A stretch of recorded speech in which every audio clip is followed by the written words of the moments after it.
Preparing to launch There we the go. webinar. Okay. Woohoo! Must have been a setting. Either that or I Yeah. did it wrong. There you go. And cowabunga. All right. Well, so we have 7 panelists and 5 attendees, and Station 61 probably needs to be a panelist too. Yeah, probably Okay. you got it. This is not the first time it's happened. But people jump on. Anyway, welcome everyone to the December 2022. Probably needs to be a panel. Oh my God, I got to turn that off. I'm getting feedback. Yeah, probably Okay. you got it. I was getting my own time lag feedback. Sorry, everybody.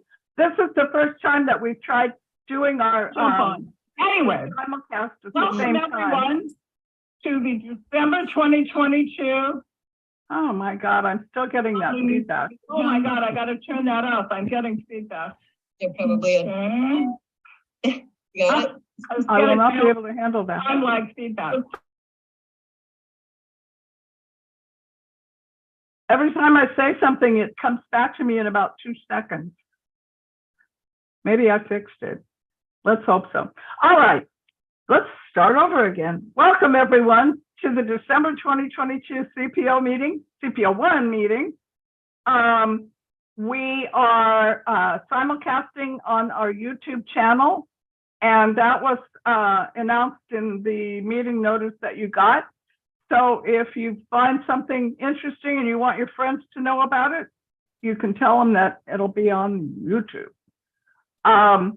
We always begin with our land acknowledgement. And there's some controversy about land acknowledgements. There are plenty of Native people who think it's just an excuse or, a sop.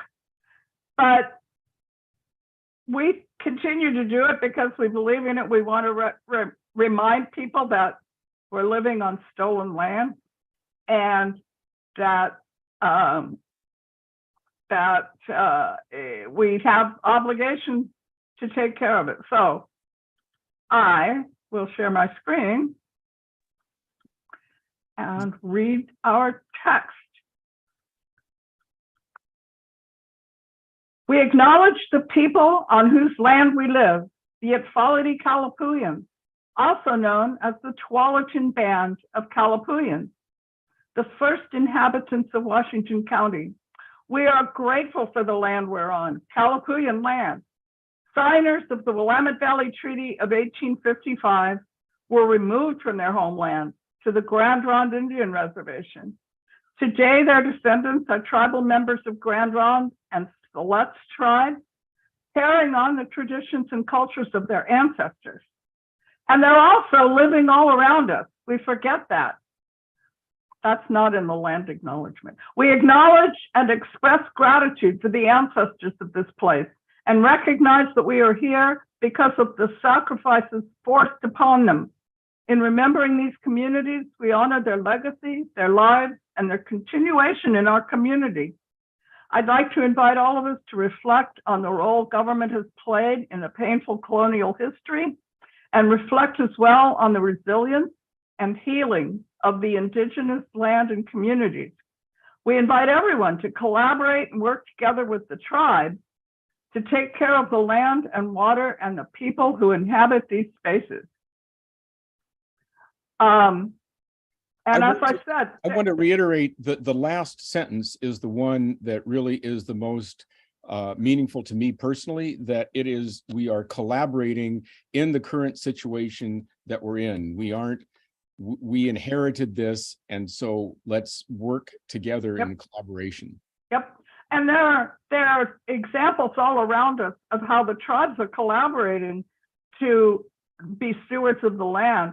The huge Wapato Lake, which was a major winter habitation gathering place for the tribe, the farmers came in and drained it and tried to farm there, and it didn't work. And now the wetland, I keep forgetting who's doing it, but they're turning it back into a wetland, which I think is absolutely wonderful. The farmers said, you know, this isn't working for us. Let's turn it back into a functioning wetland for birds and plants and just water and air and all the rest of it. So I'm just looking at chat, which is distracting. Anyway, we have a pretty simple agenda tonight. I'm sorry to announce that Senator Steiner came down with COVID, and she was scheduled to be part of our program in the second part of the program.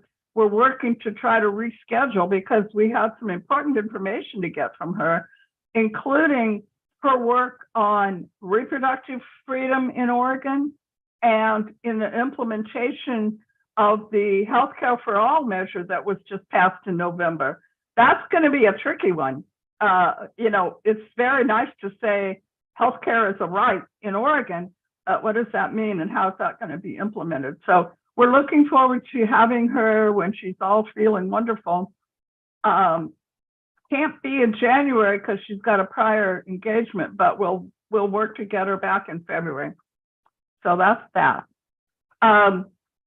I don't have any other announcements at the moment, so let's start hearing from some of our service providers, which is something that CPO1 does and not very many of the other CPOs do, but we feel that our service providers make it possible for us to live in urban unincorporated Washington County. And so we're always happy to hear from them. Patty, you were here first, so let's have you go first. Thank you so much, Virginia. It's Patty Shaleski from the Washington County Sheriff's Office. Just a couple of quick updates. I also have Corporal Lancaster with me tonight, and he reminded me that the Hawthorne Walk-In Center is open again. The holidays bring a lot of joy to many people, but also it can increase the mental health issues for folks. So it's great that that's back open again from Monday to Friday from 9 to 2 for walk-in. So shorter hours, but it is on the way back to being open. And also because of the holidays, remember those package thefts, make sure that you're not leaving things on your porch. It's a big kind of issue that we have always every year around this time, and it just seems to be getting worse and worse. I'm going to share my screen and just show you the calls for service update. And if you have any questions for Corporal Lancaster about that. So it's been pretty quiet around here lately. Touch wood. why is it doing that? Sorry about that. That's what I was trying to show.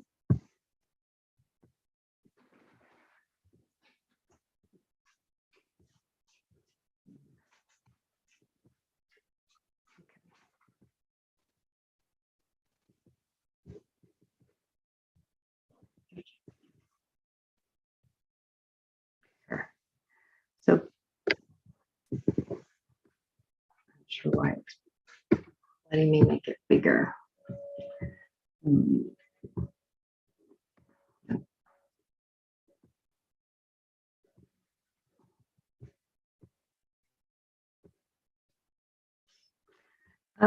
So that looks good. Yeah, I don't know how we get it to fill the screen. That's good though. the biggest issue that I've seen on here, there's a lot of thefts, especially along the main corridor. Pretty typical of calls. There you go. Any questions about that? So these are, again, calls for service, not necessarily crimes, just people, they've been called in and then reported, and a deputy would be sent out to investigate. So it could be multiple calls for the same issue. Patty, we're seeing like a Word document behind there or something. Can you widen that image maybe? Trying to do. The browser window? Why it's being so difficult. Whoa, where'd it go? Okay. Just widen that window? I don't know. I don't know why. Yeah, that way. There you go. Just do that. Trying, but everything seems to be. Yeah, my. I know the feeling. It's not gonna let me grab it. Nope. Hmm. 1 second. I saw a window menu item. Can you say expand or something? The top there says window. I'm not a PC person, so I don't know. Is that better? That's much better. There we go. Thank you. If we got it, we might as well be able to see it. Right. So this is the crime map that the department generates every month for us. And I assume it just captures and compiles all the reports. Right. So it's all the calls for service. All right. So you can see we have burglary, criminal mischief, fraud, recovered stolen vehicles, thefts, and trespass. Lots of stolen vehicles. Each of those Would little that- diamonds represents one call for service. Would that include catalytic converter theft? I believe so. Deputy Lancaster, can you answer that? Maybe he can't be heard, but I'm pretty sure any kind of theft. Yeah, that would be my understanding, is those would be covered as well. Because we included an article in the latest Cedar Mill News about a program that's in conjunction with one of the wait, I got it right here. So that's Jiffy another. Lube. Yeah, Want to where you have- can go in and get them, and they paint it, and then they engrave your VIN number on it, and it's supposed to somewhat discourage catalytic converter help theft. it discourage it and make it less saleable because it's already marked, and so you would know it was stolen. Is the idea behind it? So it's something we're trying because it has been such a big problem. So the different law enforcement in Washington County has partnered with Jiffy Lube, or they're the ones, and there's no cost to do it. That's nice. They, I mean, try to encourage you to get service, but hey, that's fair. Yes. Right. But yeah, so that's another thing that's going on. Yeah. Well, if nobody has any more questions, are there any other reports that your corporal wants or station? Anything else? I can do a stop. Yeah, the only other thing I would add to that is, generally speaking, serializing big ticket items in the same way that we're doing for catalytic converters is always a good anti-theft deterrent. So if you have serial numbers on things like TVs or anything you tend to keep in your car, keeping a record of that, as well as proof of purchase, can help us identify things when they're recovered. And then also we've got some missions that we've been doing. You may or may not have seen the press release about the one recently at the Target on Beaver and Hillsdale Highway. I think we had some good success with that, and hopefully it'll be something we'll be able to replicate in the future in other areas in the county. So that's all I have. Way back in the 60s, my mother used to have an engraver, and she'd engrave her driver's license number on stuff that she was worried about it being stolen. That's another great way to on any kind of big ticket items and things that get stolen a lot, like a $200-300 drill. They pretty much all look the same. So if you don't have your, we have no way to identify or to get it back to you. Right. A personal identification number. Bruce has a question. Yeah, Bruce. I attended the first open house of the Sheriff's Latino Policy Council last week, and was really thankful that the sheriff is reaching out to the Latino community. The event was reasonably well attended, and some good comments were made. One of the comments that's germane to us is that in order to become involved and create relationships with communities that don't naturally come to our CPO meetings, we can't expect them to come to us. We have to find a way to go to them and involve them. So it might be that a virtual connection will help us do that. But I found it interesting that they are facing the same problem of how do you get a more diverse set of people involved in any kind of public participation process. So we got good company. Yeah.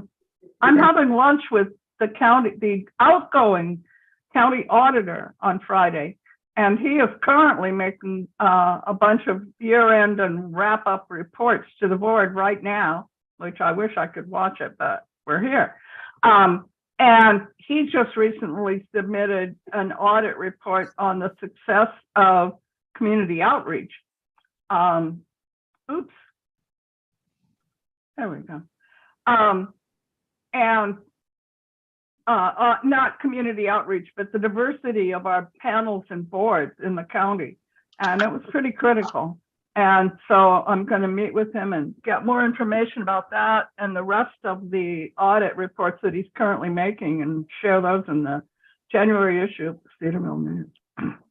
One other really fun community outreach we did today was our Shop with a Pop program we had today at Raleigh Park Elementary. And we did another one in Aloha on Friday, and it was just great. Yeah. They're so nervous at first. Like, I've never seen so many cops in my life, like all of these uniforms in one spot. And at the end, one of the comments was, "That was the best day of my life." So it was very, satisfactory for us and a lot of fun to have that. I've seen those Facebook updates. They're adorable. That was really fun. So today's was mine, so I'm a little tired tonight because it was a very hectic day, but it was a lot of fun. Yep. Well, I was sort of a hippie back in the 60s, and I kind of had a retained attitude about law enforcement. And since I've been in Washington County and have been working with the Sheriff's Department, that's completely gone away when I'm here at home. Maybe not when I travel to Portland, but over here I feel very comfortable and safe. Thank you. Okay, let's see. Frank, why don't you go ahead and take it on? All right. So hi, everyone. Frank Reed from Tualatin Valley Water District. So just a quick update from your friendly neighborhood water provider. We have some as you guys probably know, we have a lot of major construction going on with our Willamette Water Supply Program. But coming up in January, we're actually tying in two pretty major water mains. And to do that, we actually have to pause fluoridation temporarily. So sometime in mid-January through the end of March, the part of our district that is fluoridated will not be fluoridated just temporarily. So just to talk about that a little bit more and to talk about a lot of our fluoride practices and our history of fluoridation, tomorrow we're going to have what we call a talking water event, which is just like a virtual forum. We'll have about a 10-minute presentation talking about our fluoridation practices and why we need to pause.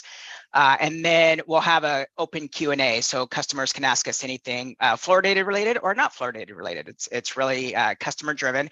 That will be tomorrow at noon. So we typically have those at noon just because we like to have it kind of a lunch and learn type of thing. So I'll paste the link to that in the chat as soon as I'm done talking. As we all know, it's pretty cold out there, so we want to make sure that everybody is prepared for cold weather. So make sure you disconnect your hoses from your outside drain, or not drains, but the hose bibs. Try and cover the hose bibs if you can. Probably one of the most important things to do is know how to turn off your water just in case you have a pipe break. And if you don't know how to turn off your water or something major is going on, call us or call your water provider. Try not to call 911. Save our friends at the fire department and the police department for kind of life-threatening emergencies. But first of all, know how to turn off your own water so you don't really have to do that. And then, like I said, our Willamette Water Supply Program is going pretty hot and heavy right now. Lots of construction going on. We're working with our state, federal legislators, just trying to get a lot of federal dollars and a lot of state dollars just to help with rate relief. So we're still working on that. And then last of all, we want to wish everybody a happy holiday season. And if you know anybody who's struggling with their water bill, please send them to us, give us a call, check out our website. And a reminder, we do not shut off water during the holidays, and we actually haven't done any water shutoff since April 2022, just because we went to our new billing system. But in advance of restarting our shutoffs, we will mail and call customers to make extended payment arrangements and do everything we can. We know it's really hard, but we want to do everything we can to help our customers who are having trouble, affording their water. So any questions for me? Well, I just like to say we're going to have a hard freeze here. Yes. And so people really have to pay attention. If you haven't already, if you have a sprinkler system, Yep. Get someone to blow it out for you. And be sure to watch the weather forecast and either insulate or let drip your outdoor faucets. Yep. And the other thing is oh, sorry, go ahead. Go ahead. Oh, I was going to say, if you know, like a neighbor or someone is going to be out of town and you notice something that might look funny or some water coming out, give us a call so we can dispatch a truck and turn off the water at their meter.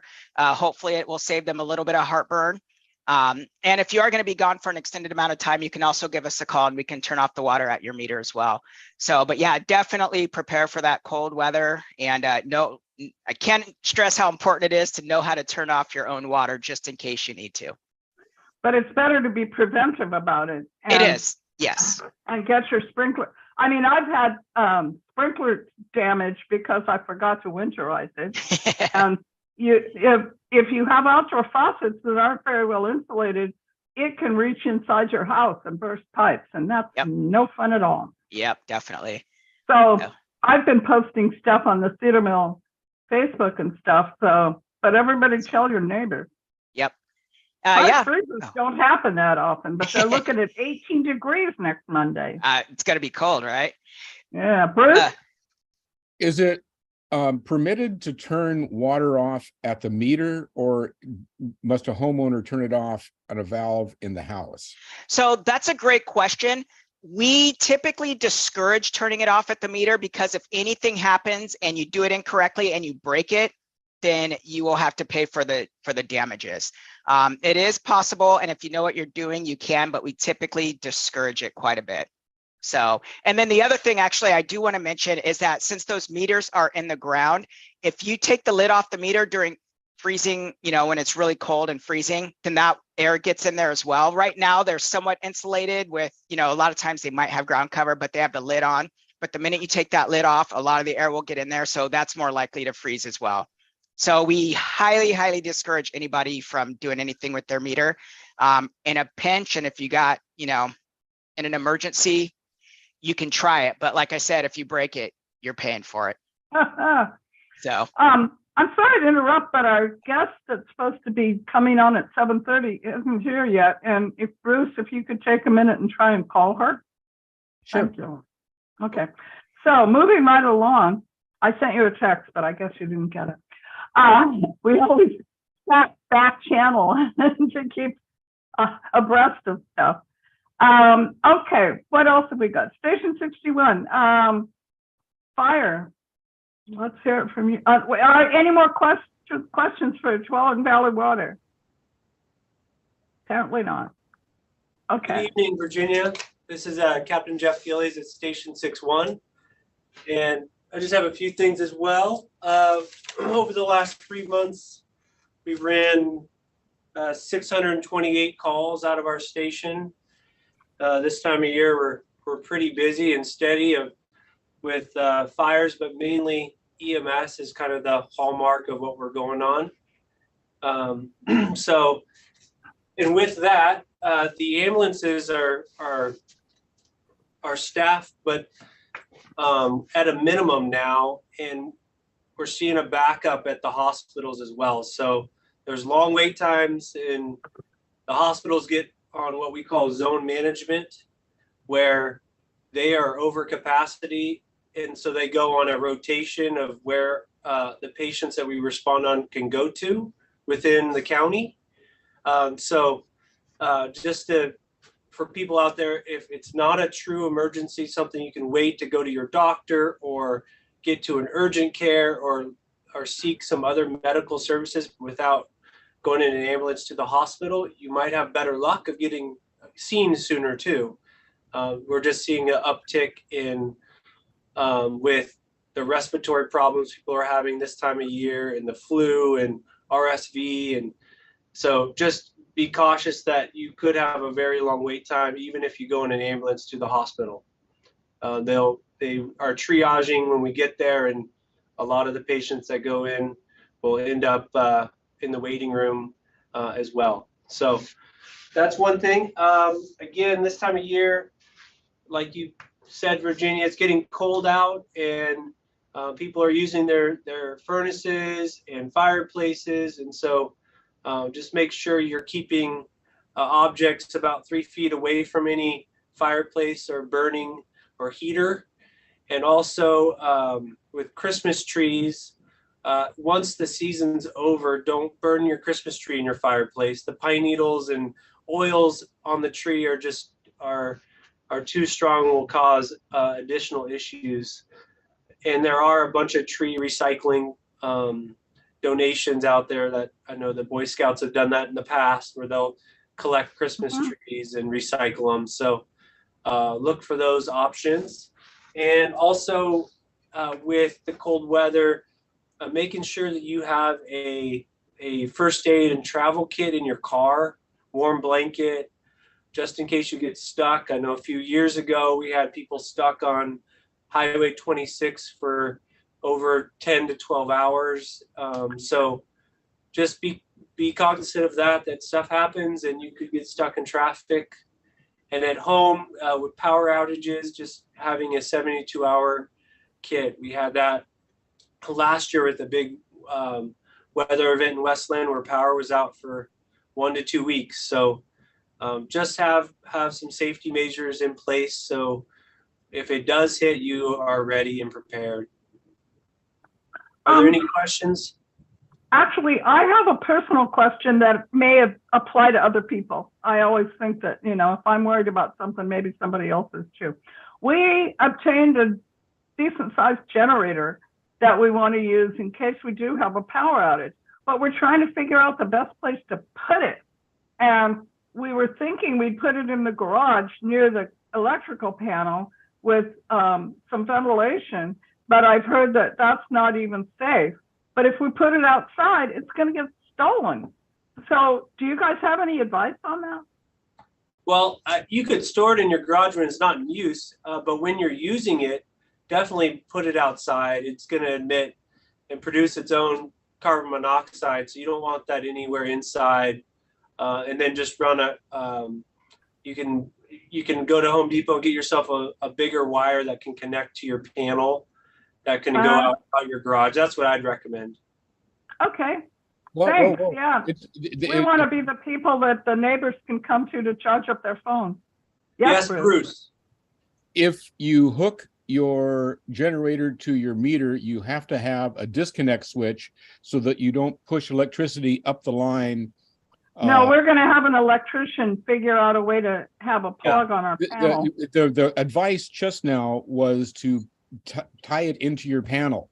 The only way you can legally tie it into your panel is if you have a disconnect, so you don't charge the entire line. But like I say, we're going to have. I'm not talking about you. I'm talking about the advice that the yeah, of course you need to go through an electrician to do that. So right.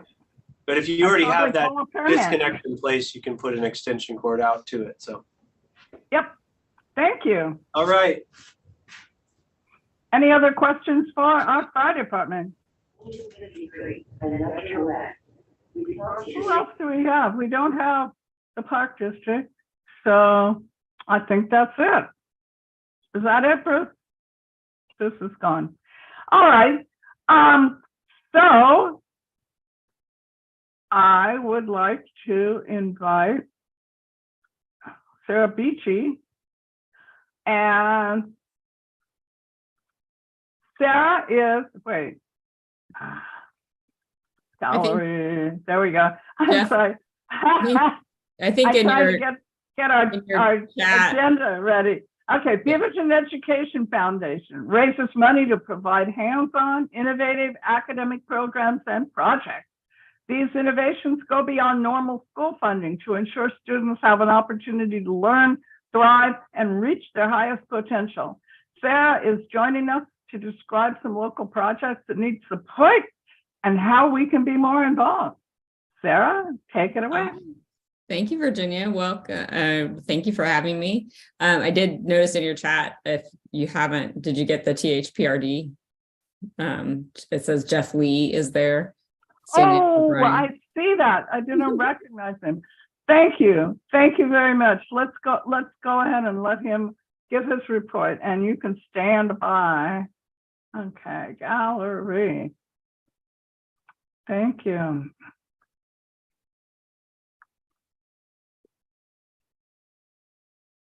As soon as he joins as a panelist.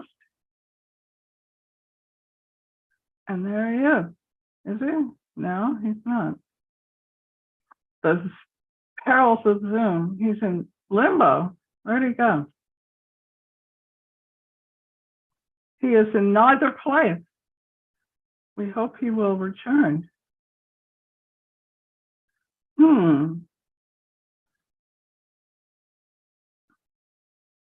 He's not in the attendees, or if he is, he's invisible. And he's not in the panelists. Well, Sarah, why don't you go ahead and we'll round back up with him after you're finished. I hate go there. Yeah, sorry, just trying to get myself back on off of mute. Yes. Hi, I'm Sarah Beachy with the Beaverton Education Foundation, and I live kind of next door. I'm in CPO 7, but I live next door to the Cedar Hills area myself. And I'm with the Beaverton Education Foundation, which is a nonprofit that raises money for our Beaverton schools and staff and students. Let's see, I do have a presentation, a PowerPoint to present. Let's see if I can share my screen.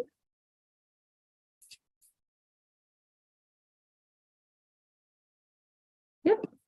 Okay. There it is. Oh, yay. Thanks. I hate seeing all that screen furniture. Everybody can see that. All right. So we connect community and the class with the classrooms. And you guys can read this yourselves, but basically we've been around for 35 years. Actually, we have partnered with Beaverton School District to turn teachers' ideas into powerful solutions that benefit thousands of students and advance equitable education. Our mission is to ensure Beaverton School District students thrive and to prepare them for their brightest future. So we have quite a few different programs that we implement. I'm personally in charge of the Beaverton's Choice, which is a crowdfunding program. A lot of people might have heard of Donors Choose, and we actually have that for our Beaverton schools and students specifically. And that's what we call Beaverton's Choice. And that's the program I'm specifically in charge of. Sorry, while I move our things around here.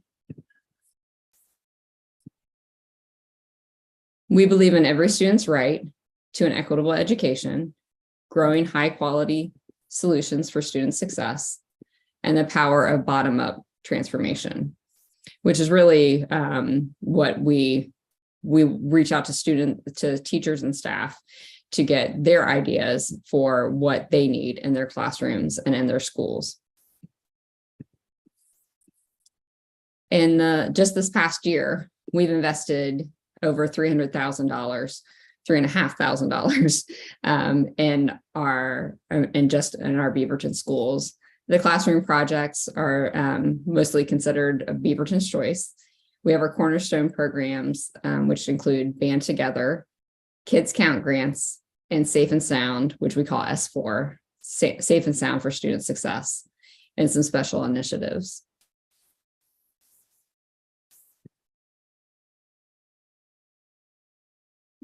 And then since our inception in 1988, we've invested over $5.2 million in programs. And you can see the breakdown here. And all this stuff is on our website also. Our current cornerstone programs are Band Together, Beaverton's Choice, Kids Count grants, and Safe and Sound for Student Success.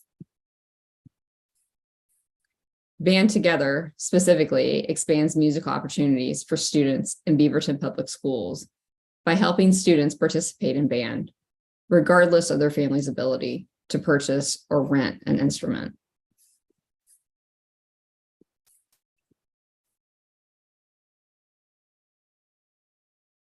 Beaverton's Choice is a crowdfunding awards that support student engaged projects that enrich learning and encourage classroom innovation. Sorry, I keep having to move the little Zoom icons around. Kids Count Grants Awards focus on summer and after school learning opportunities for high school and elementary schools. And our Safe and Sound for Student Success brings together academic and social supports with an outlet for physical activity that eases the transition so middle schoolers can become successful high school students. Basically, we run a lot of the kids. If you ever talk to a middle school kid, we'll say it's the soccer program. And so what we do is run the soccer is the activity, but they have to meet specific academic goals to keep involved in the program. And that always encourages their participation.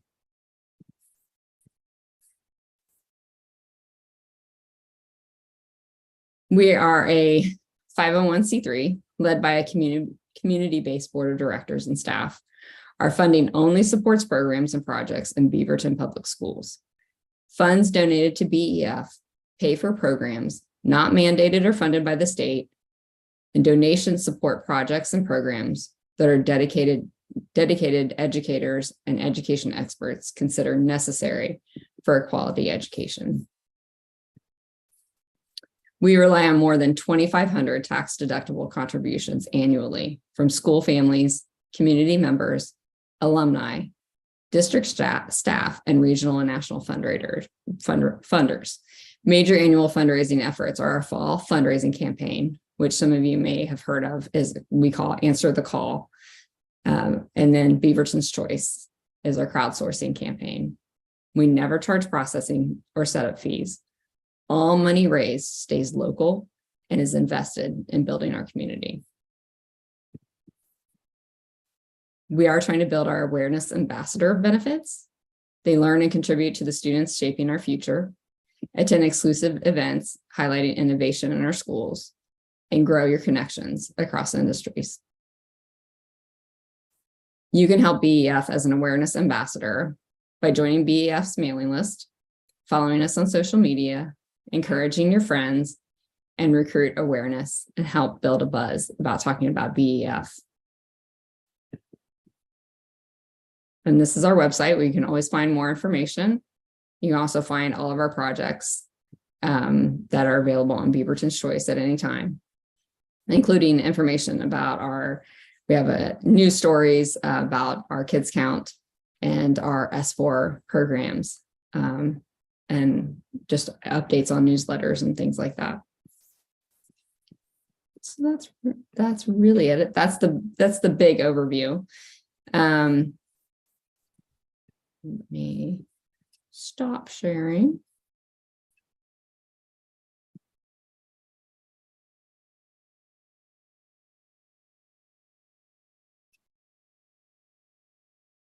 And if it would let me exit it. There we go. Yeah. Back to a regular screen. There we go. So that's our big overview.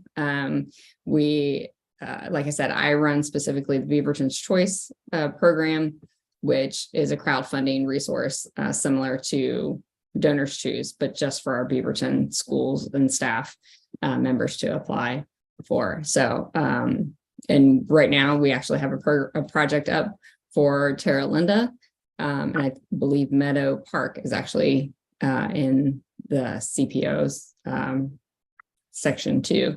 So you can always find us there, and I will actually share that page in a minute. Yeah, please, if you have some links to share, please put them in the chat. That Sure. way our participants can see them and they will show up later. Yeah. And I included your article in the December issue of Cedar Mill News, Yes. Thank you very much. highlighting some of the projects you're working on in our CPO and area of interest. And I think it's wonderful. I know that some kids love academics and that's what keeps them going, but a lot of kids really need those extra programs. It's super important. I know. Right. I was a drama rat, and I don't know how the funding worked way back then, but I loved the fact that we could be in plays and have all that wonderful stuff going on. Right. Yes, last year, and you helped us share when Tumwater was starting out last year, the Tumwater Theater project. They were raising funds just to get started, and they were looking, I mean, upwards of like $5,000, and their PTO was able to help, but through with some of the funds. And that's one of the things that we do is partner with PTOs, because sometimes they often have limited amount of funding. But what we try to do is we're often able to put in matches from our community partners. A lot of what we do is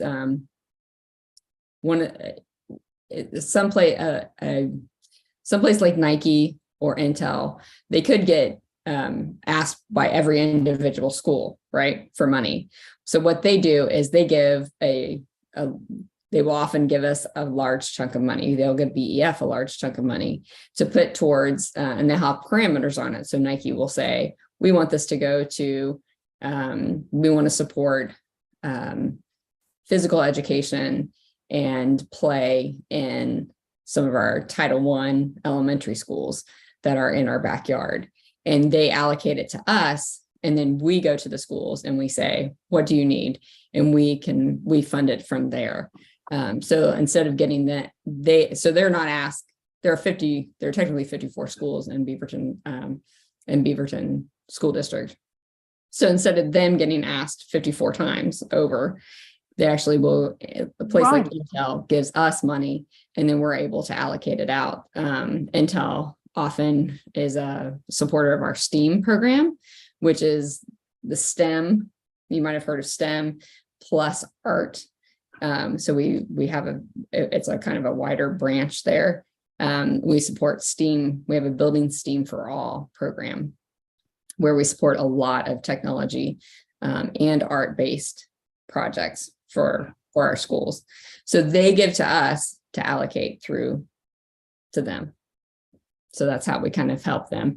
And like I said, the Tumwater Theater Group, we're able to put in some matching money, and we can partner with a PTO or a PTA, and then crowdsource some of the other funds to create the bigger project. I never found this page. Could you please I can't do it. Could you copy that URL and paste it in the chat? It's actually beavertonschoice.org. I mean, it's a more complex thing, but we have the other one over here. Yeah, I'll type it in. That's interesting. I love that. So yeah, so this page is open year round.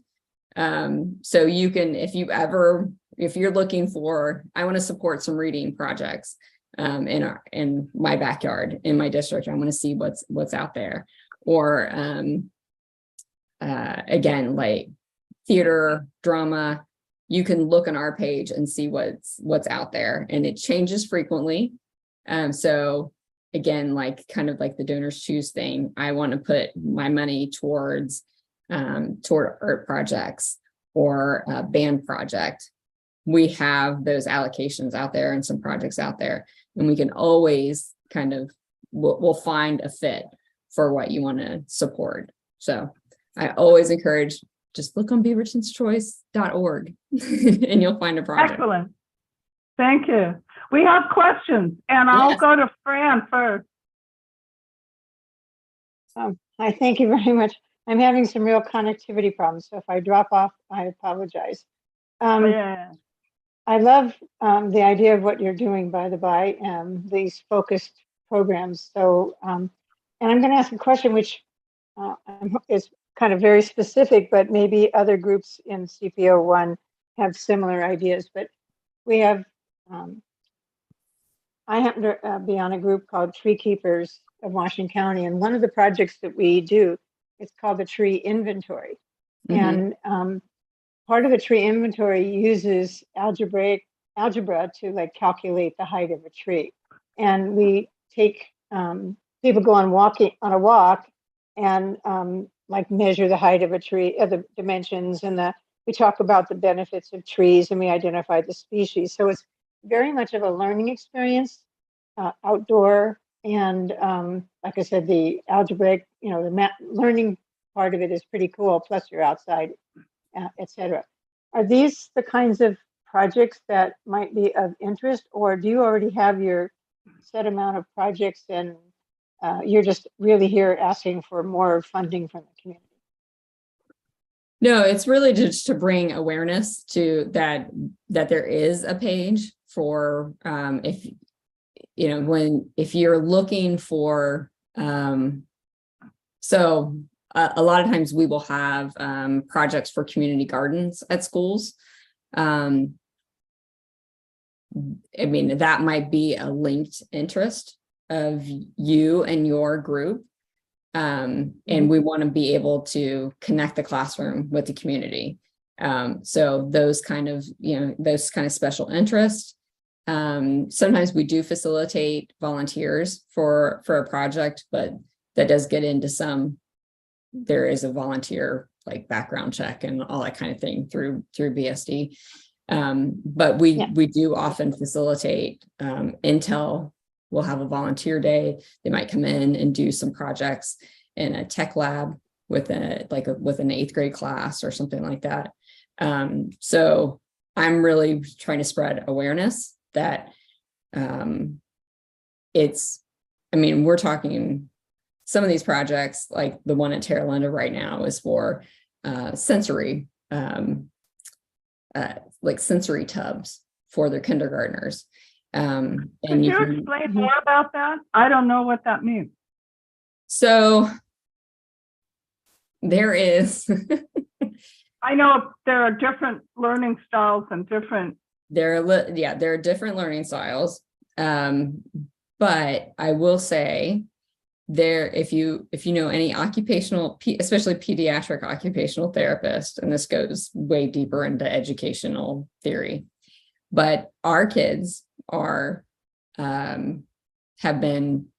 this generation is rather trapped on devices. And so those fine motor hand skills are actually not there. If you talk to an occupational therapist, they're finding more and more kids being referred to them. Kids can't cut with scissors because they don't have the fine motor skills. And so the Terra Linda, there's a kindergarten class at Terra Linda who wants sensory bends, and it's sand and it's little dinosaurs and little playthings. I know it's for for most of us, we don't even understand. We can't comprehend that you wouldn't be using your hands, but they're just using their thumbs, on devices, and they don't have those fine motor skills. And those fine motor skills, actually, it translates into your handwriting. And like I said, those fine motor skills for scissors and cutting, there's a real deficit there. And so our teachers see that and they say, what can I do for my kids to help them with this? And so so some of them have said, I want sensory bends. And I think she has a few, but not a full class set. So she's looking for sand and texture. They don't touch things. They're not outside. They're not playing in the dirt, right? So she wants to bring that into her classroom. So that's the kind of thing that this teacher she sees when we say bottom up ideas. It's the teacher on the ground, who sees what her students need, and she's trying to find a solution for that. And that's the kind of thing that the school district doesn't pay for. It's that extra mile that the teachers want to go for their kids. Right. Hang on a minute, Bruce. I want to expand on Fran's question while we've got Sarah here. What is I can talk forever about the projects. My questions about this is but what is the process to propose a project for the BEF to fund? So it's a pretty simple application. We ask for some basic information, just your school name, your principal, how many kids you're looking to impact. Sometimes these are resource room teachers, which are looking for something for their whole school. And then sometimes it is really just one kindergarten. It's just one kindergarten class. Sometimes I will question them back and say, doesn't the whole kindergarten need this? Doesn't the whole grade need that? And I'll work with them to kind of expand the project if we feel like it's necessary. One of the things we've been talking about in the CPO system for years is trying to get kids involved in this kind of community action and participation in civic stuff. But there's lots, and plus also local history. I wonder if we could propose a project to include real local history in the curriculum. It's really hard to break into curriculum these days. So. Yeah, it is. All right, so we do, because for accounting purposes and responsibility purposes, we do require that it be a staff member that applies. Our funds, that's the secret. yeah, our funds are written, we write a check to the school. So there is accountability there. And so it's not written personally. There's no personal checks. There are definite checks and balances, and we require a completion report at least by the end of the year. So we're trying to get results and impact and to make sure that they, what their objective was for the project, that is occurring. Measurable. Yeah. Okay, Bruce. Thank you. It was the sensory bins that caught my attention, which led to your invitation to come here. And I am just blown away at the realization that fine motor skills are so lacking. Handwriting is like kind of almost a thing. Dead and gone. And especially cursive.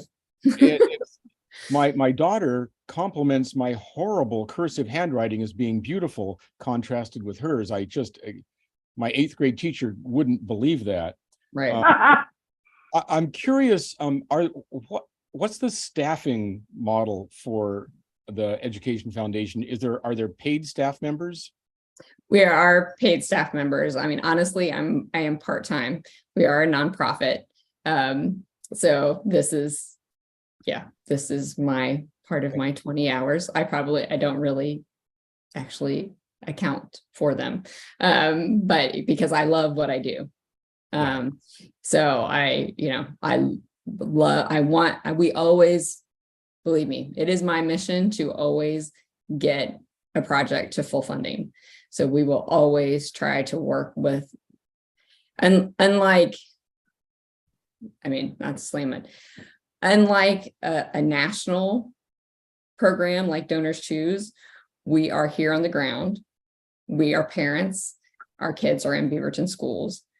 I understand what's going on in our schools and in our district. I will always try to get the staff member to full funding. There was recently a project at William Walker. They were trying to they hadn't had a Scholastic Book Fair in 10 years. 10 years, where, Sato and Jacob Wismer and Finley, that's never in question that you're going to have a Scholastic Book Fair. It's kind of a, tradition, rite of passage. William Walker wasn't able to even have one. And so we made sure that they were able to have one, and every child had $7 to spend. We wanted every child to have a physical book to take home this year.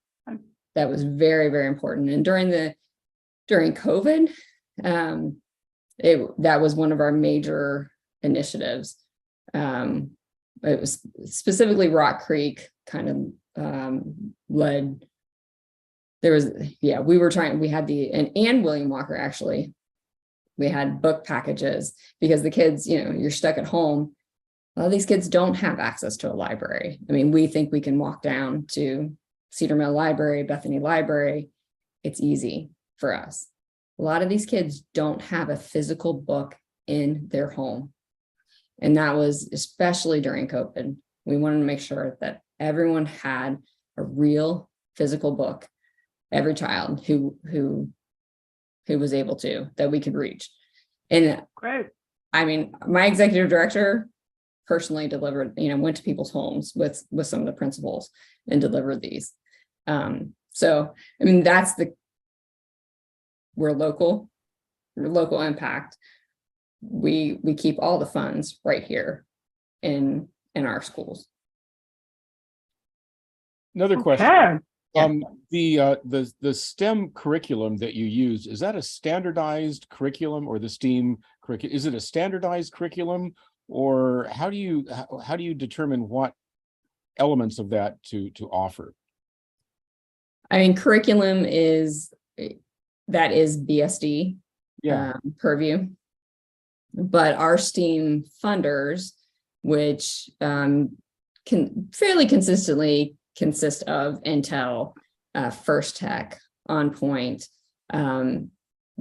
Those funders are looking for projects that are STEAM, so science, technology, Arts and math. Right, arts and math. So is the STEM curriculum sort of standardized across the nation, or does Beaverton School District develop their own STEM curriculum? Do you know? Because I know as a parent that there have been, Sato was set up as a STEAM school, but that designation actually got pulled away when they reduced, had to reduce some funding for TOSAs, which are the teachers on special assignment. I know Kinnaman is trying to be a STEAM school. I can't specifically speak to it. I know what our funders are looking for: funding science, technology, art, and math. And so what our STEAM funding goes towards are those kind of projects, especially to expand technology into our schools. And then when my daughter was in the 4th grade, the school district offered Pioneer Day for 4th graders. Is that something that crosses your radar at all anymore? No, I know of it. My kids were, that hit during COVID for my kids. We weren't able to do it. But I'm not sure if it's Probably not PC anymore. No, it was a fun thing that kids did. I And know. where they had the wagon in and that kind of thing. And they have broadened the social studies curriculum to my knowledge. And they have, they're definitely talking more about the native lands and the native peoples, where things come from. I have a 6th and 7th grader, and You missed our land acknowledgement.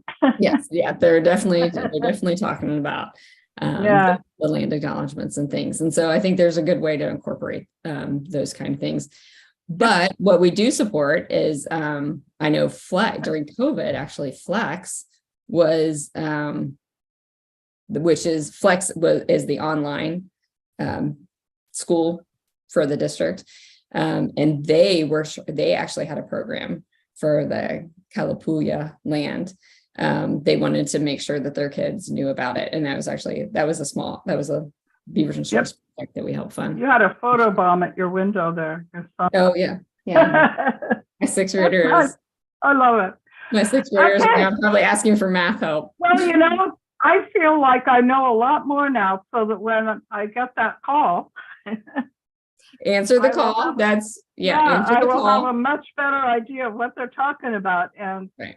I really thank you for coming. Thank And so what is it you want us to do for the Terra Linda? I would love help with Terra Linda right now. They've kind of stalled Yeah. out, and we try to keep the projects to only be about 45 days. And I think they're at 47 right now. I was trying to give them this little week in this meeting to promote it.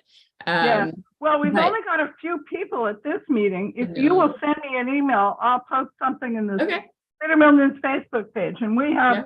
an extremely responsive crowd out there, which Yes. I'm going to transition to and No, talk that's about. right. something else. Right. I know that, Yeah. yeah, your CPO is great. And you have been always a great resource for me personally.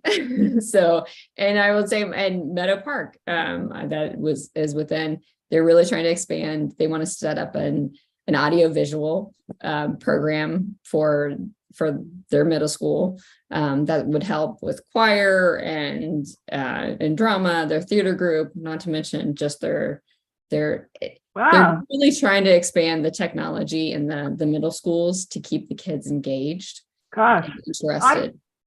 We had an audio visual, like a closed circuit TV in my high school back in 1960. Mm-hmm. Yeah. And they don't have it at Meadow Park? No. Ah, Yeah. And it's again, it's a teacher said, this is what I want for my students. This is what my students are interested in, and we need the help. So he wants Yeah. to do this for their students. So that's where we come in and say, yeah. yes, we will, we're going to help you. Just one more little question. What's the relationship to the district in terms of funding? Incumbent on parents and community. Mhm. We work closely with the district, but we are a separate organization. What we actually try to do is a lot of times we see what's coming up, what's being asked for, right? And so we actually, a perfect example, base the Beaverton Academy of Science and Engineering and a couple of other middle schools. We see trends in what teachers are asking for, and we take that and we say, there's a bigger problem here. And we can take that back to the district and say, let's, how can we address this? And so we were actually able, Base had no PE equipment. At the science and technology thing. Yeah. Yeah. But PE is a requirement. Plus, So it's just good for 'em. we looked at their school, and we looked at a couple of other local schools that were asking for the same kind of equipment. And we actually went to Nike with a request, and we got a $20,000 grant. So, I mean, that's the kind of thing. So, again, we do work with the district, and it's put us in contact with those administrators who they want this for the school too. I mean, they're trying also, but they just don't have the funds.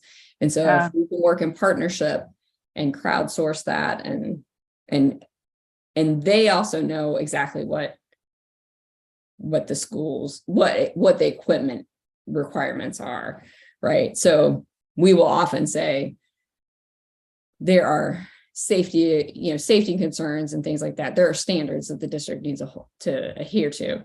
And so we work with them. We're in constant contact with administrators. You got your photo bomber back.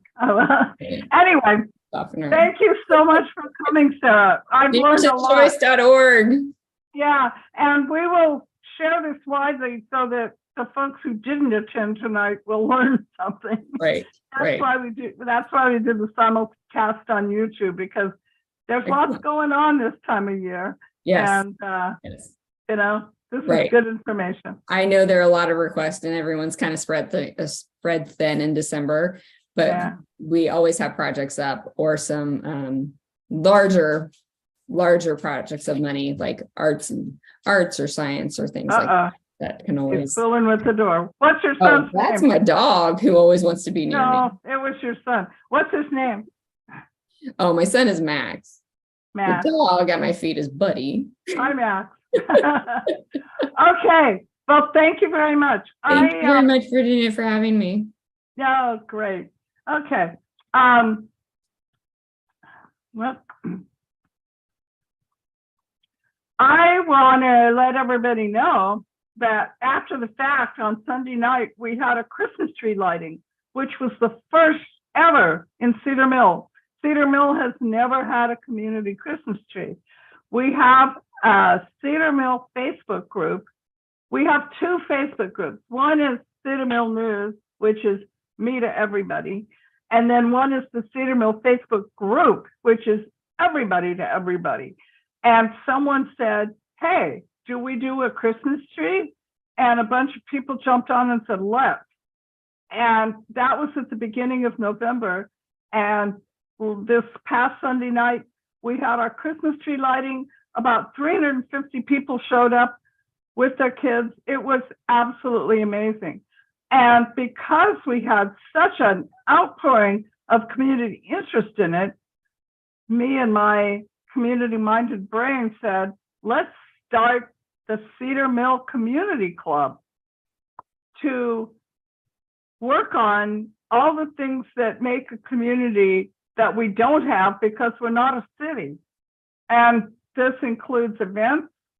And one person proposed a adopt a block group that will clean up the trash in downtown, and we're working on that. And we don't even know what people will come up with. But I encourage everyone, and I'm going to screen share for a moment, our Cedar Mill Community Club. Right now, it's only on Facebook, but we will come up with some non-Facebook options because we know there's plenty of people who don't do Facebook. But if you'd like to jump on the bandwagon, just go to Facebook and type in Cedar Mill Community Club, and you'll get a page, and you can ask to join. All it means is we're going to vet people because we want it to be local, and we wanted to agree not to advertise. And I have a couple of assistant admins that are approving people. We have, for the Cedar Mill Facebook group, we have tons of people jumping on and trying to sell us duct cleaning. So you'd be surprised that there are people who want to take advantage of these Facebook groups. So having some admins to vet people is important. But all of you 8 people who are still here at the meeting, please go to Facebook and join the Cedar Mill Community Club. Sarah, go for it. And it's a good place to, I mean, we can probably help promote BEF and maybe help with some of your projects, who knows? So we spoke about talking about future CPO topics, but I don't know, we have such a small group here.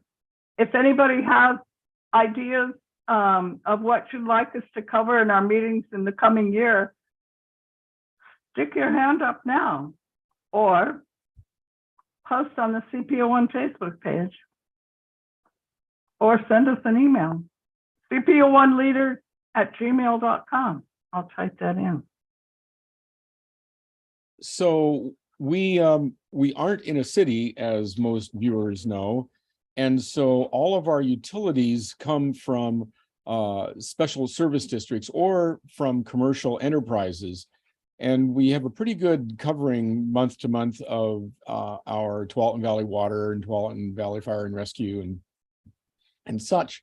But Portland General Electric provides our electricity, and we've had them in the past. I just learned that Portland General Electric has one of the highest rates of renewable resource generation of their power of any utility in the nation. And I'm thinking that having Portland General Electric come for a little information share would be interesting, especially in light of the renewable energy component of their generation capability. Sure, good deal. We're going to have Clean Water Services come and talk at the January meeting. Which services? Clean water. And we're looking for maybe one other program. We kind of like to have 2 speakers in the evening. I tell you what, though, I'm not seeing any hands raised, and I need to go fix dinner. So jump in if you've got something you want to say. Otherwise, I propose we adjourn this meeting. I think we're done. I think we are. Thank you, Sarah, very much for coming. Thank And you very send much me for an having me. email and I'll post it tomorrow.